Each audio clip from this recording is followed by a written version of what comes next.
China National Arts and Crafts Corporation is a central government-administrated enterprise, which has always been one of China's leading import and export companies in the arts and crafts industry field since its establishment in 1966. Its main products include Zhuang threadworks, jewelry, pottery, and china. With an annual trading volume of around $4 billion, the corporation has run for over 40 years through various channels, including participating in fairs like the most recent Canton Fair. In its office building in Beijing, there's a grand gallery on the second floor where quite a few classic pottery and china artworks are displayed and open to visitors and purchasers. These exhibits are all made by masters in the field, and some of them are very expensive. Chen Liehan, deputy head of China National Arts and Crafts Corporation, and also a Chinese ceramic artist himself, talk about the current situation of arts and crafts exchange prior to the 6th Beijing International Cultural and Creative Industry Expo that was recently held in Beijing. Chen Liehan said the international market has a big appetite for China's ceramics, while there are also many problems in this industry to be solved in the near future. 是世界上陶瓷最大的出口国。 We can say that China is the biggest pottery and china exporting country in the world. There are 4 major producing areas in the country, including the most famous one in Jingde County in the province of Jiangxi. The quantity of the china we have exported so far is really good. However, to be honest, comparing them to the large volume of exports, the quality of our pottery in China is not as good. So these crafts made in China have entered the low and middle-end markets in other countries for years. With the development of technology and the furthering of communication with foreign countries, we have started to cooperate with foreign companies to produce pottery in China here in China under their brand names. And I think this is also the latest trend in this industry. In my opinion, the foreign companies coming here are largely because of the cheap raw materials and the abundant working force in the area.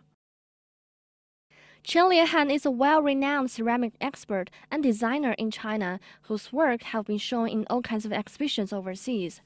Born and raised in Jingde County in Jiangxi, one of the major china production bases in China, Chen has been studying china making since he was little. And now he designs and makes pottery in China in his personal studio in Beijing. As a pottery designer myself, I've been studying pottery production in other countries like Japan and the US.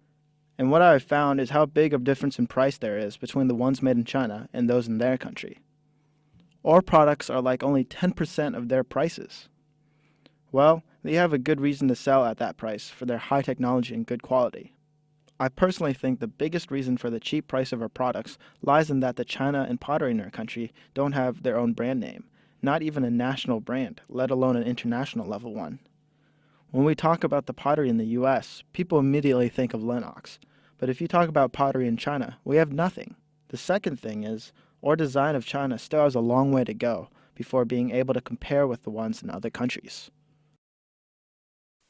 China enjoys a long history of making china and pottery, but now the China-made china and pottery seem to have difficulties in competing with their foreign rivals. Then what's the problem? Ceramic expert Chen Liehan has his own reasons. As far as I'm concerned, there is something wrong with the formula of the raw ingredients when making china, which leads to the easy deformation of the products. And also, we don't have scientific production lines on par with international standards. Last, but also most importantly, the quality of the workers in the industry are commonly not high, which mainly consists of the migrant workers who don't have much education. And this is what we should work at as a major priority. As a leading export and import company in China, the company can't solely rely on their years of experience. Chen mentions how their company attempts to access the foreign market. The corporation has spent a long time studying the demands and latest trends in the other countries. We send dedicated personnel abroad to study shopping malls, factories, and also their exhibitions. Through the research, we can find out what the latest trends are and what the related sales orders are like. We've combined their edgy fashion into our crafts with new design ideas and processing, and sometimes we provide the customized designs. If you look back at the designs we had 20 years ago, you'd be surprised how much they have changed. But are the changes being made so far enough for China's crafts to reach the high-end market in the rest of the world? Besides all the obvious advantages we have here, like cheap cost, according to Chen, China still needs to introduce more advanced technology to bring the national China production to another level and build up our own brand name with very good quality. Chen said that as booming as the export of China pottery here seems to be, the company has also faced competition from neighboring countries like Vietnam, for example. The European countries and the US have already begun to import cheap products from Vietnam. Besides, as the central government further carries out its opening up policies, more private companies have been entitled to the rights to export and import crafts, which have completely changed the situation of monopoly by the state-owned corporation. China's National Arts and Crafts Corporation has been affected ever since. 我觉得从近30年的发展的情况、发展的历史来看，是有很大的。These years have seen more and more private companies going into this business, and we have been stricken hard because of the low cost of smaller companies. So gradually, we have shifted the business focus from the export of more capital-intensive products like ivory, platinum, and oil. Since the situation changed, we have to go with it. China's export of cultural products are deficient compared with traditional products, resulting in the international community's lack of understanding of the country's current situation. Actually, for the last 3 decades, China's conversation with the world has mostly been carried out in economic terms.